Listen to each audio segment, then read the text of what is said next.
Hello and welcome to the Nursing Mother's Room. Whether you have been chasing around toddlers all morning, you've been up since 6 a.m., and your coffee's cold. Wherever you are, I'm so glad you're here. If you're like me, you've probably been up since 6 a.m. chasing a toddler and feeling like you haven't gotten anything done. On top of that, I think I have tried to record this video at least 3 times now. And each time something has come up, but I guess that's what happens when you are a new mom of 2. Had my baby, in case you guys didn't know. We've been living in the newborn bliss and adjusting to being a family of 4. It has definitely been a wild journey, and we are so grateful and thankful, but it is definitely a new season that is very, very stretching at the moment. We are for sure loving every single moment of it, and I know that it's been a while since I have come on here and done an episode and talked with you guys, and so I figured this would be the perfect time. We are now almost 8 weeks. I'm almost 8 weeks postpartum, and it's been a journey. So for those of you who did not know, I ended up having to be induced. I had gestational diabetes, and our little girl was growing very large, very fast. So our doctor decided that around 37 weeks is when I would need to be induced so that we wouldn't have to worry about her getting too big or sugar levels or different things. I started on metformin to try to bring down my sugar levels or my fasting numbers in the morning because I was still very, very high. My food numbers were actually doing pretty good, but the fasting numbers were still kind of up there. Instead of being in like around the 90s range, I was in the hundreds, and I was on a strict diet. I had the gestational diabetes book that kind of gives recipes. You stay with high protein, low carb, low sugar, and it just was, I was feeling really good with the diet and with the meal plans and all the different things that I was doing, but it just wasn't enough to manage the diabetes. So I was on metformin. With the metformin, I started having all kinds of crazy side effects, and one of them ended up being very, very strong heart palpitations that would really kick my butt, especially in the evening. And so after talking with my doctor, we decided that going on insulin would be the next best option, and we started around 8 units at the beginning at night before I went to bed. And then shortly thereafter, my numbers were still kind of high, so we upped the units to 12, so it was around 12 units that I was taking at night. I started to feel better. The insulin was really helping, brought my numbers down. My numbers after I would eat weren't bad. It was definitely just the fasting numbers that we had to keep an eye on, so I was very grateful for that. So around 34 weeks was when I went into labor with my son. My water had broke spontaneously, and it was definitely a weird situation. Obviously, we were concerned because he was early, and so around 34 weeks, I actually started to feel a little bit off too, and part of me was thinking, man, could I actually go into labor again? And I definitely did not. Ended up going to around 37 weeks, and I was in so much pain. I was so tired. I hadn't been this pregnant before when I had my son, so it was definitely a trying time. It was definitely a journey, and I was ready. By the time that we were getting close to our induction, everybody around me knew that I was ready. I was making that very evident that I loved being pregnant. I loved being able to feel my daughter inside of me and feeling her move and everything, but I was definitely ready to not be pregnant anymore. The day that we went in for the induction was Tuesday, March 10th. When around 6 p.m., we put our son to No, we did not put our son to bed. The plan was to put our son to bed, but I needed to get there early, and his bedtime was 7. So what we did is we brought him next door to Nana and Papa's because they were going to hang out with him that evening. He hung out, and we kind of just sent him off. Let him know that he was going to Nana and Papa's, and he kind of ran off like nothing. He definitely was not emotional about it. I definitely was, and tried to get him actually to come back and give me a hug and say goodbye, and you know, he just was like ready to go, and his favorite thing is getting cookies from Papa, so he was definitely excited to go over. He was ready for some treats, and we were headed off to the hospital. So we get to the hospital, we checked in around like 6:30 at this point, and as we're getting there and getting checked in, they're like, oh, here for Clunk, and I was like, oh, yeah. So they had a room ready for us and everything. And come to find out, the room that we were in was actually the exact same room that we were in almost 2 years before with our son when we were pregnant and we ended up going into labor. So it was a interesting time. Felt very much like a full circle. And while we were waiting for the doctor, we just kind of settled in, got ready. We brought our Fire Stick, brought the Switch, brought iPads, laptops, chargers, all the whole 9 yards. Because last time our hospital stay, we ended up staying for about a week when we had our son, and I labored for over 35 hours. And so this time around, we were definitely prepared for a long stay. We were hoping it wasn't going to be long, but we were definitely prepared for it. So we settled in and got situated. They were letting me know that they were going to start me on Cytotec, the medication. They went to check my cervix first. I was around 3 centimeters dilated and 50% effaced already going in. And so once they started me on the Cytotec, they were saying that they could start me on the epidural after a while. And then later on, they would like track my progression and then see where we would be for the Pitocin and things like that. And so I opted for the epidural like as soon as possible. So we ended up doing the epidural like around midnight. And honestly, I think before, when I had my son, I was given pain medicine beforehand. This time around, I was not. And when they first went to do the lidocaine, I was definitely feeling it, and I was already starting to cry. It was very painful. And then they did the epidural, and honestly, like even talking about it now, I could like still feel it like in my back. And so it's so weird, such a weird thing. And that like hurt. And honestly, after everything, like once I got the epidural, I was like feeling great. And I was feeling good for maybe around like an hour. And then after like an hour, something weird started happening. I felt like I couldn't breathe. I felt like I was dozing, like I was literally like about to fall asleep, but like pass out, fall asleep. And we ended up calling in the nurse, and they gave me epinephrine, which was very, very weird. That it was almost like I was having an allergic reaction or something to it. But they had to do that to like bring me back. And it was definitely wild. But after they did that, I was feeling fine. And I was like, on cloud nine with the epidural and was just enjoying the time with my husband. I ate before they gave me the epidural. And we just kind of hung out. We hung out, and I ended up getting my husband into Gilmore Girls. And we probably watched that the entire stay of the hospital. They always try to tell you to get some rest when you're in the hospital, but they never actually give you the opportunity to get rest because there's always doctors and nurses coming in and out. And it felt like every 20 minutes or so, I had somebody coming in checking on me. Once they realized the Cytotec wasn't working as well, then they started me on the Pitocin. And they started a really low dose of Pitocin to begin with. And then as things started progressing, they just tried to do more and more. So around 6, 7 a.m. is when they came in, and they were still checking me. I think I was still not progressing as much. And so my doctor came in and ended up around like 9 a.m. breaking my water, and they were still trying to drain water out of me probably till almost around like 3 p.m. It just was constant. Around 4 p.m. they were doing a quick check, which was hilarious. So my parents had come and stopped by because the last check that they did, the nurse had said that on one side I was around 7 centimeters dilated, and the other side I was around 9. So it was like really weird how they could like determine how far and how much on one side versus the other. And so we had texted everybody in our family chat about that, and my parents ended up saying that they were like in the neighborhood, and they ended up showing up at the hospital, and I was like, what are you guys doing here? And they were like, oh, we just came, and came to see you and see how things are going and stuff. And I was like, well, you guys are good. Like, we're not going to probably have the baby for a while and stuff, And so they hung out for a little bit, then they headed out, and they're like, okay, well, just text us if anything. My parents and everybody, we live like 10 minutes from the hospital. So they drove home, and then the nurse, as she came back, went to go and check again, just kind of randomly. She was like, how you feeling? And I was like, I'm starting to feel like a lot of pressure down there. And I was like, can we do a quick check? And she's like, yeah, we can check. And as she was down there checking, it was probably like 20 minutes later from when my parents left, she goes in to check, and she's like, oh, there's like nothing. She goes, baby's coming. And I was like, what the heck? And so like 3:45 in the afternoon. And so my husband started texting the family, baby's coming. My parents ended up rushing back. And as they were trying to get back, we just went into full baby mode. They called in the doctor. They brought in the rest of the nurses, brought in all the stuff. We were going through and trying to get this baby out and starting to have me push.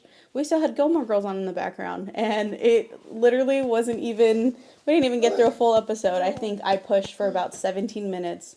And she was here. And how much of a difference it was between her and my son from when I had him. Because with him, I pushed for an hour and like 15 minutes, but I literally couldn't feel anything. So I couldn't feel if I was pushing. I couldn't feel, anything, because they're all saying to push, and I'm like, I don't know if I am, because I had been on the epidural for so long, it just was awful. So it was very nice to be able to have that and have that experience. At the very end, doctor brought her out and everything, put her on my chest, and started sewing me up. This was the second time that I had the same second-degree tear, and so the doctor started sewing me up.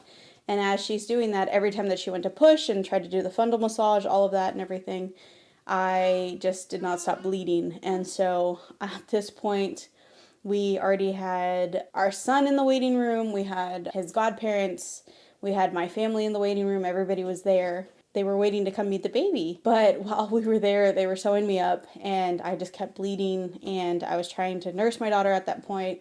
I was like on cloud 9, but I also was feeling very weak at that point. And so I don't know, everything felt like it was happening so fast. We finally got to the point of like having everybody like come in to try to meet the baby and all of that. And at first we wanted everybody to come in, my immediate family, after our son came in to meet her, because we wanted to tell everybody her name, and that we named her after my grandmother, and her middle name was after like my mom. And so it was definitely a sweet and emotional time, but it was definitely tiring and stuff too. So I was pretty exhausted at that point, but I was feeling okay. I was excited and everything, and I was just feeling like I was just tired from pushing and giving birth.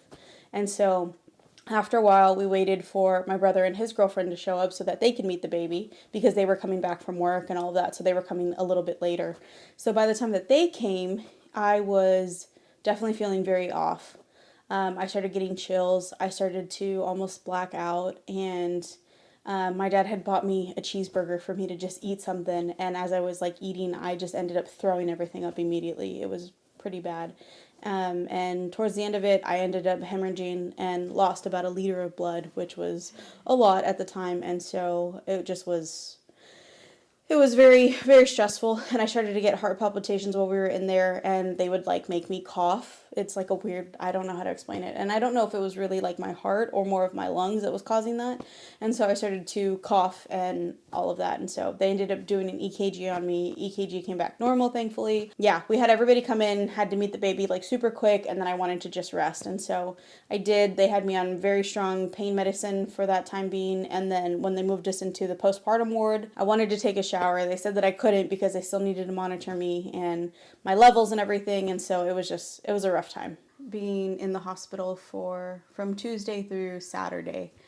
During that time, we were monitoring my daughter's sugar levels, which came back good. We had a really great nurse who helped us out with doing that, because with me having gestational diabetes, they had to check her sugars, and we were just terrified. I didn't want to have to stay in the hospital longer than necessary, and so they did the sugar levels and stuff, and one of the last ones, she almost didn't pass, and they ended up doing a retest, which was like really frustrating, just because they had to keep pricking her heel and pushing her foot around a bit and making her bleed a little bit more, and it was just very, very hard to see that and to hear your baby screaming, But when she came out great. She was 8 pounds 3 ounces, 20 inches long, and she was definitely a big girl. So we were very, very excited to just have her and be able to have her in our arms. And when they were doing the sugar levels, we were worried about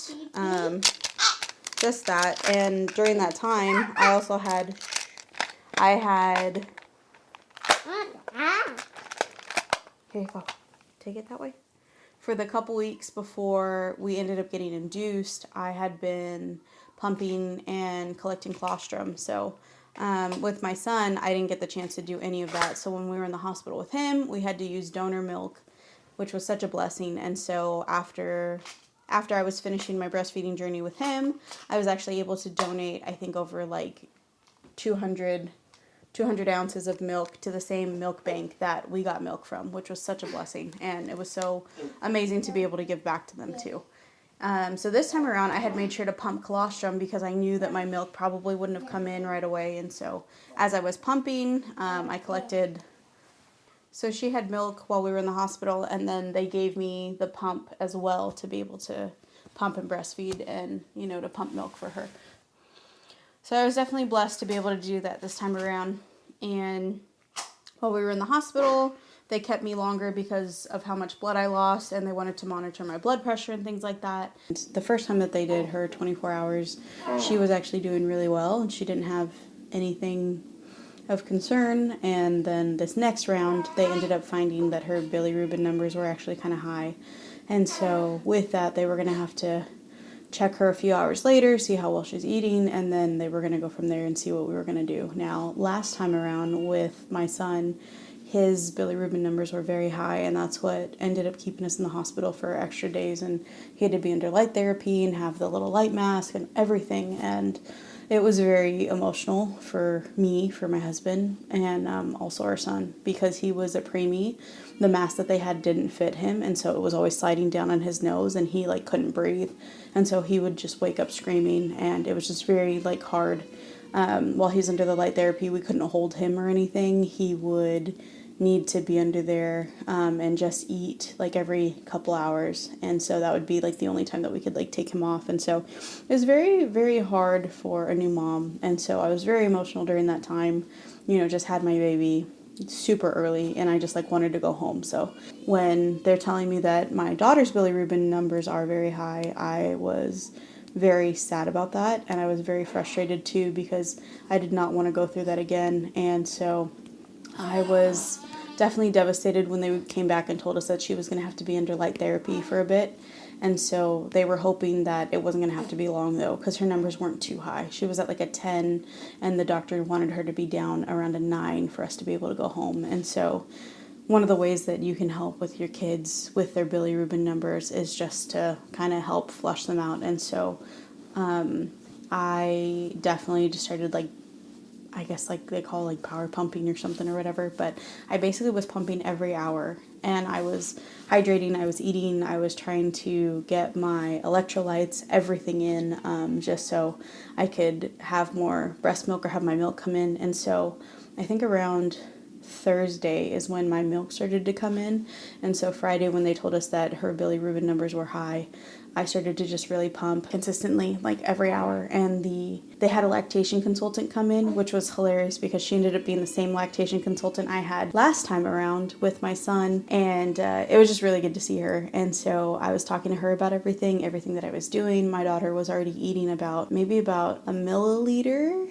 No, not a milliliter. She was eating about an ounce because I was like really pumping. And so the lactation consultant was just like so surprised, and she's like, oh, that's so awesome. And so I was breastfeeding and pumping, and so I just kind of had myself in this rhythm of pumping and feeding. And so I would have her eat a little bit, then I would pump afterwards to try to get extra milk. And so I just kept that pattern going and stuff for a bit. And so when she ended up being on the light therapy that night, it was definitely one of the longest nights of my life because I felt like I couldn't sleep.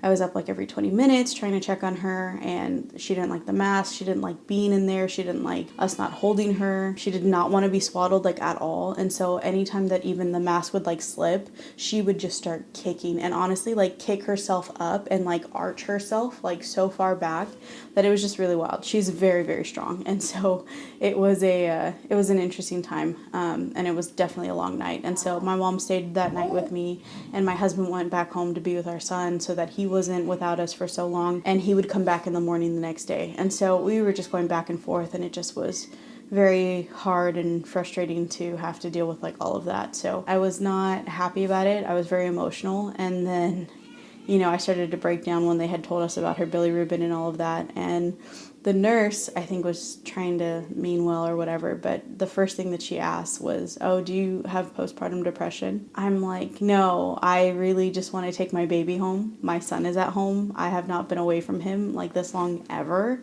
And so I just, like, I understand the concern, but I also was very frustrated that that's like the first thing that they jumped to was that I had postpartum depression. I'm like, no, I just had my daughter. I'm like very happy. I'm very happy to not be pregnant anymore. I'm very happy that she's healthy. I just want to go home. So it was definitely a tough time, and so I was not happy. And so we stayed overnight, and we just kept praying. We kept praying over her, praying over our son. I was definitely losing it, and because in my head I'm thinking, I don't want to stay here another week, like we did with our son. And my husband kept looking at me and he's like, hey, she's going to be okay. I need you to be strong. I need you to like pull through. And even before we had her, we had a good friend of ours that I just feel this thing of your daughter that like she's a fighter and that like there are things that are going to be coming. She's like not like bad in a sense, but she's like that she's going to have to overcome and she's going to have to power through, and like that, she's just a fighter in general. Nobody knew what her name was, and her name is Victoria, and Victoria in Latin is to be, a variation of victory and an overcomer. And so when she kept telling me that, I looked at her and I smiled and I was like, wait till you hear her name and then you'll see that it makes sense. And so it was definitely one of those moments where I felt like we had to fight, and not only was she in the fight, but I had to fight too, because I knew that she was fighting. It pushed me to fight even more, that this wasn't going to be the same situation that it was with my son. This wasn't like times before. This is a different situation, and it's a new day, a new child, and she definitely is a fighter. She pulled through, she kicked butt, and that next morning they came in to check her numbers again and said that she was good. And so we were getting ready to check out and leave that day. And so I think around 4 p.m. is when we finally got to come home. And I was just super, super emotional because I hadn't seen my son since he met his sister, just because for him it was hard to have him come see me and then take him away from me. And it just was like trying to do the back and forth. It was just better for him emotionally to just be home. He was home with, his godparents, with my parents, with his aunt and uncle, with his cousins. My husband would come back to be with him. And so it was good. It was hard. And, he, out of everything, like he calls his dad, he says like Nana and Papa and stuff, but he doesn't really say Mama much, which I'm like still offended by. But my husband had sent me a video when I was in the hospital, and he was like, he had hugged my husband and he was like Mama, and that made me like so sad. And so I was like, don't send me that, you're gonna make me cry. And even now I get emotional thinking about it, that my son was like looking for me, and I think that's one of the hardest things, is when you go to have another baby, you're very excited and, you're feeling all the things, but then also thinking of having to leave your other children at home, I think is one of the hardest things ever, because it's like you're torn, like your world is like torn in half, so it was definitely an emotional time. But we pulled through and came back that evening, and my sister, he was hanging out with my sister, and so she brought him home and got to see him, spend time with him, and it was just very emotional. Like I was holding him, and he very much sometimes like is not a physical touch type person. He's like his father that way, does not like it. And for me, I'm like, I'll smother you, We got home and I was just holding him, and he just didn't want to like let go of me. So it was definitely an interesting time. He just didn't want to let go of me, and so that made me even more emotional. But I was so thankful to be home and thankful that we got to come back home together as a family of 4. So I was very tired, and even that morning I had been feeling off, and I had been discharged that Friday because they said that I was like good, so they technically discharged me, but they let me stay in the room, let me stay in the hospital to be with her because I was breastfeeding. And so because of that, I'm like her primary source of food and all of that. So I stayed in the hospital with her, but technically I'm no longer a patient. And so that Saturday I had been on Percocet and Vicodin during the time in the hospital, and then when I was discharged, they just discharged me with Tylenol and ibuprofen, and which was not the same thing at all. And so I was definitely feeling like all kinds of stuff. I was feeling like very off. I kept feeling pain in my stomach and my sides. I felt like I couldn't breathe. My chest was really hurting. And they just kept saying that this was all stuff of like, postpartum and all of that. And I was like, no, something's wrong. And the last time I had this with my son, I had postpartum preeclampsia. Every time that I would go in, though, my blood pressure would like fluctuate. And so when I would go in to like be like, hey, something's wrong, they're like, oh, your blood pressure is not high enough for us to do anything. Take some blood pressure meds and you'll be fine.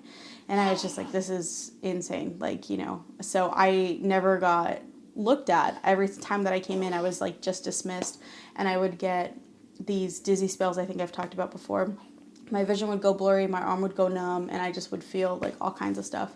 So this time around, I made sure that I was advocating for myself. And so I ended up going into OBED and going to get looked at. And the doctor that was in there that was on call was a doctor that I had seen before several times while I was pregnant. And I would tell him, I'm feeling this, I'm feeling that. And he'd be like, oh, drink some Coke and, go rest. And I'm like, I have gestational diabetes, I can't drink Coke right now. You know what I mean? So it just felt very dismissive of things, and I understand that he had other patients or different people to deal with, but I had very, very real concerns and I felt like I was dismissed. And so I was very frustrated. And so Saturday when I went in, same thing happened. My blood pressure was pretty high, but he was like, it's just postpartum stuff, go home. And he was basically like, what else are you feeling? And I was like, oh, I've had these pains and stuff in my chest, my stomach's hurting, my stitches are hurting, I'm starting to feel everything obviously because I'm not having strong pain meds. And he's like, oh, well, you should be fine, just go home, drink some water, basically hydrate, rest, all that.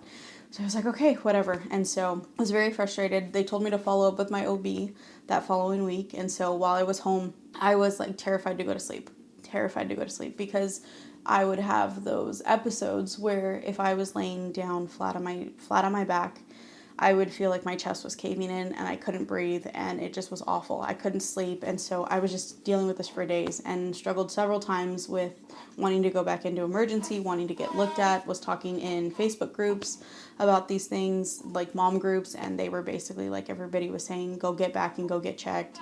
And I would check my blood pressure at home, numbers would be high, numbers would fluctuate, and it was just very scary. And so then on Wednesday that following week, I went in to go get my blood pressure checked, and before they were saying that oh, if you feel pain, if you feel this or that, go to OBED and go get looked at. And I just kept telling them every time that I've gone in, they just dismiss me. I feel like I'm crazy and I don't like that. I hate wasting my time coming in if they're not going to do anything or they're not going to take me seriously.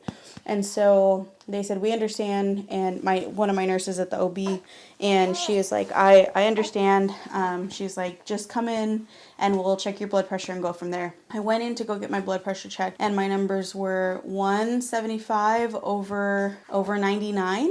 So it was very, very high. And so basically the nurse went to go talk to my doctor and came back and said, okay, because your numbers are really high, you need to go over to OBED again. The doctor that's there is the one that you met with on Saturday. She said that the doctor called him specifically and told him, hey, you need to really look at her stuff, look into this and everything. And she said, but you should go over there now. And so I went over there, went to talk to the doctor and to get looked at. And at the time, calling my sister to come and help me with the baby, and she headed over. But when I went in to go get looked at, the doctor that I had seen before, he was basically like, oh, you came in on Saturday and we didn't admit you. And I looked at him and I was like, yeah, no, you didn't. I probably should have been.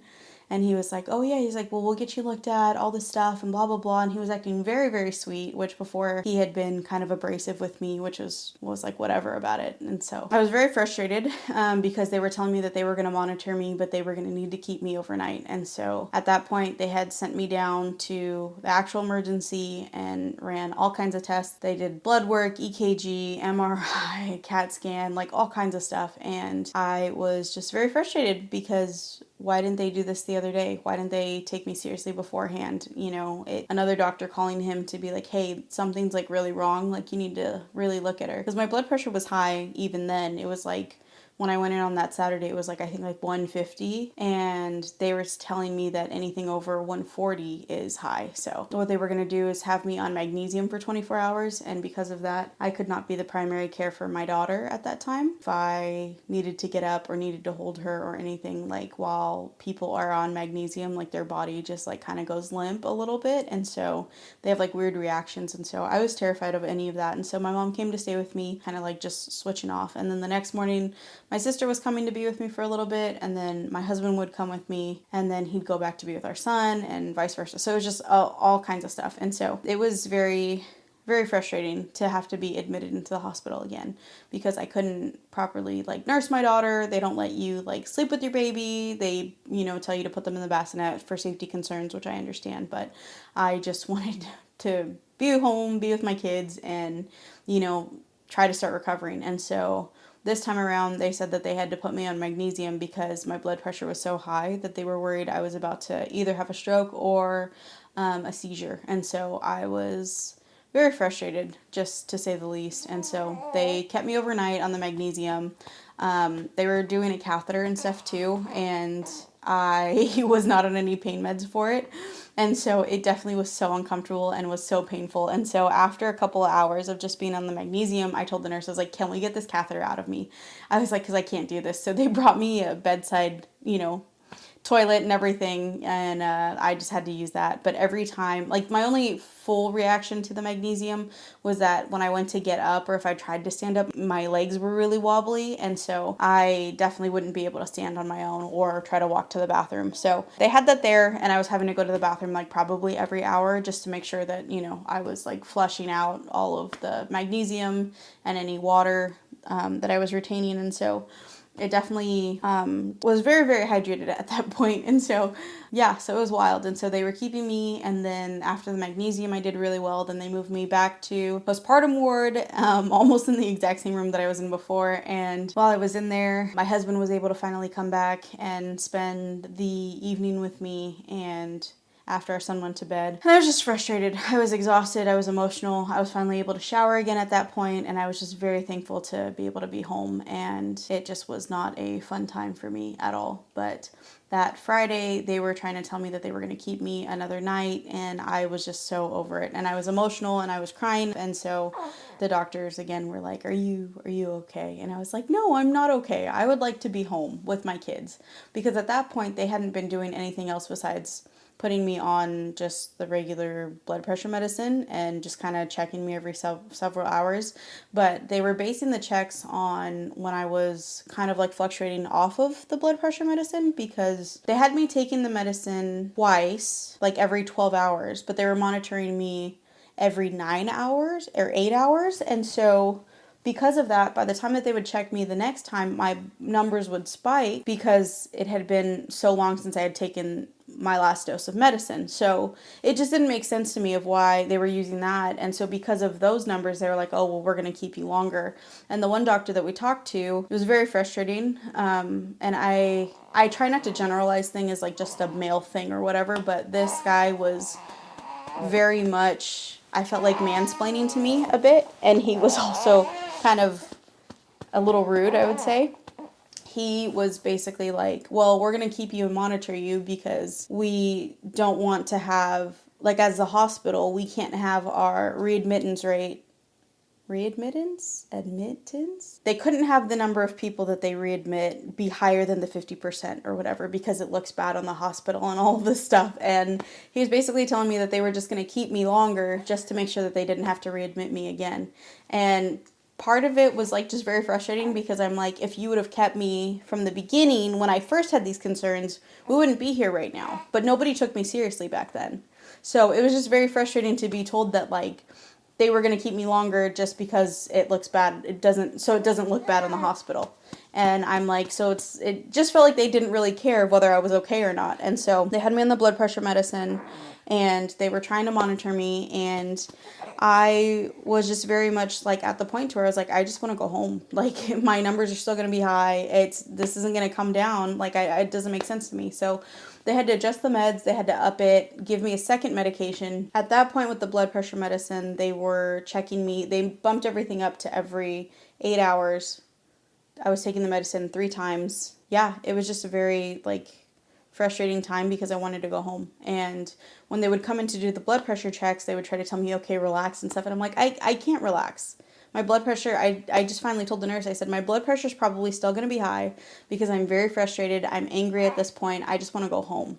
Like, I'm not even, it's not even a concern for my health at this point. Like, they just didn't want my numbers, like, me to be part of the statistics of them having to, like, have more people in the hospital readmitted, because they went to check me and she would tell me like, oh, like, catch your breath, breathe, all this stuff. And I just was praying beforehand that my numbers would be good, because at that point, my daughter had been checked out and she's not a patient, and so now it's reversed, that I'm the patient.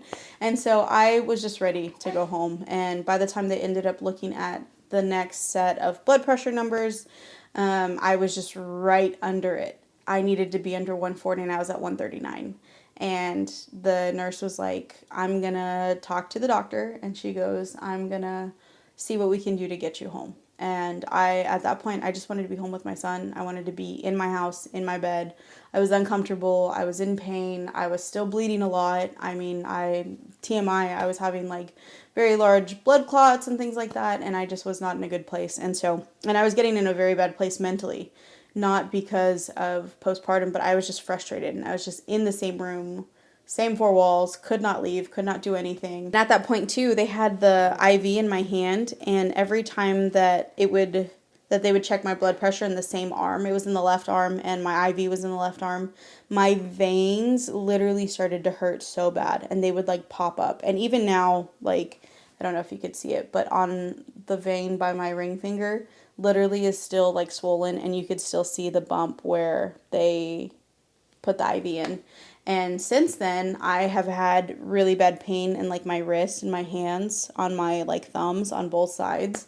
And I feel like the pain of that was masked for a long time with the meds and the ibuprofen and Tylenol and everything. And so I was just very, very frustrated with everything in general. And so when they finally were going to release me, I was definitely grateful.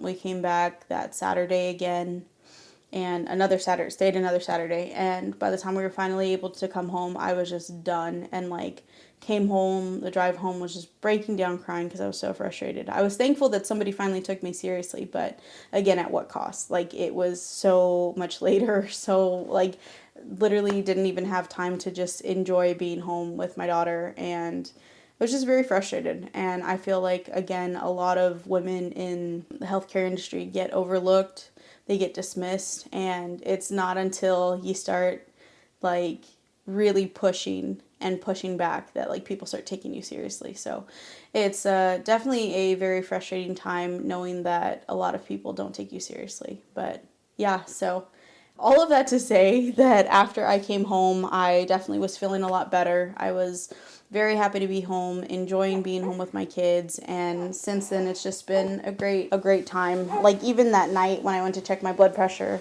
came home, my numbers were already so like down so significantly than they were in the hospital, even with the blood pressure medicine. And so I just was happy to be home. And since then it's been about like 5 weeks since we've been home, and I've just been very grateful and adjusting to being a mom of two, and that in itself is challenging, but all of the medical stuff is like finally gone down. I went in for my 6-week appointment, and my blood pressure numbers were like almost considerably low, and my doctor was like, yeah, take yourself off of the blood pressure meds, like, you're good. And so I've just been very grateful, because I hadn't had to deal with high blood pressure like ever before I was pregnant. During my pregnancy with her, I didn't have it. And so I was very, very grateful that my OB had been listening to me and a lot of my concerns and different things. But it's just very frustrating when you get with somebody who like doesn't know you, and that's why I think like partnering with an OB and doctors who actually like take the time to get to know you, understand your concerns, understand your health issues, is a really big deal, because that makes all the difference when you're in situations like this versus somebody who may just be reading a chart and just sees a name or sees you as a number, which obviously isn't the case for everybody. But I know that in some cases there really are people who get overlooked and dismissed, and it's very frustrating. And so I sympathize with you guys, and now from my own experience, I definitely know that I will never stop advocating for myself and never stop pushing back. So it's definitely a wild time, but yeah, that was my birth story. And so we've just been enjoying being home, and our daughter is now about to be 8 weeks, which is just wild to me that that's even a thing, that time has just flown by so fast. And so yeah, I wanted to share that with you guys. I wanted to encourage you to advocate for yourself. Always be in prayer for your body, for your children. And I just know that if I did not have the Lord and did not have my husband, I would not have been able to make it through this time, because I had just been very frustrated and upset and angry. And thank God that I had somebody by my side to help level me out and to bring me back down and to fight with me, but fight with me in prayer and in the Word. And it's just been amazing. And we're loving having our 2 kids. And I still can't believe I have a daughter, which is wild to me. But yeah, so I hope that this story touched you in some way. If you have any questions or concerns, or even want to share your story, just reach out to us at the Nursing Mothers Room. We'll have the email below, and connect with us on social media. And we're not meant to do this journey alone. We're not meant to be in motherhood alone. So never be afraid to reach out, and we will see you next time in the Nursing Mothers Room. Say bye-bye. Someone's asleep.